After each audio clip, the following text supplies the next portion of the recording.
नमस्कार जय जगन्नाथ सांग माने आसंतु आज मु आपण मानकु नहीं जाउची केउंझर रे थिबा बलदेव जीव मंदिर। एही मंदिर रो स्पेशलिटी हेउची एठी मां सुभद्रांक मुहटी लाल कलर बा कुमकुम वर्ण जोटा कि एही अंचल लोक माने कहती एही मां सुभद्रा को तंत्र मंत्र रे पूजा करा जाय सेथिपाइंका तांको मुह लाल कलर बा कुमकुम वर्ण।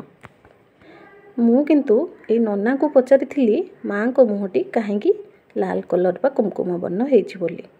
नन्ना कहिथिले जे बहु कालरू सेठी जगन्नाथंक मूर्ति जेतोले कला पहाड़ करिथिले आक्रमण सेतोले माटी तळे पोती देथिले तो सेतोले सुभद्रा मां को मुहटी हे जायतिला हळदिया तो किंतु आगुरु सबु मां सुभद्रा को मुह थिला ए कुमकुम वर्ण।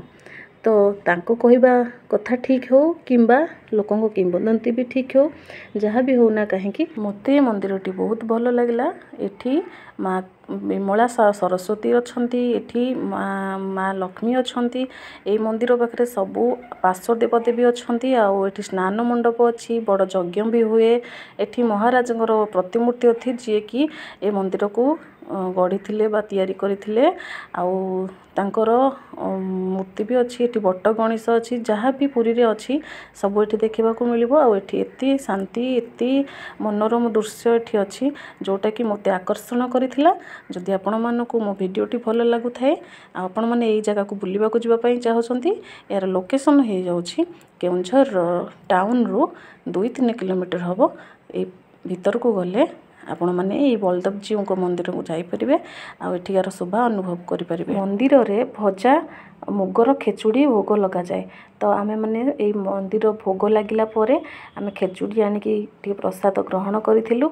एठिकार रथ यात्रा माने रथटी पुरी रो रथ ठारू बड़ बोली लोक माने कहंती।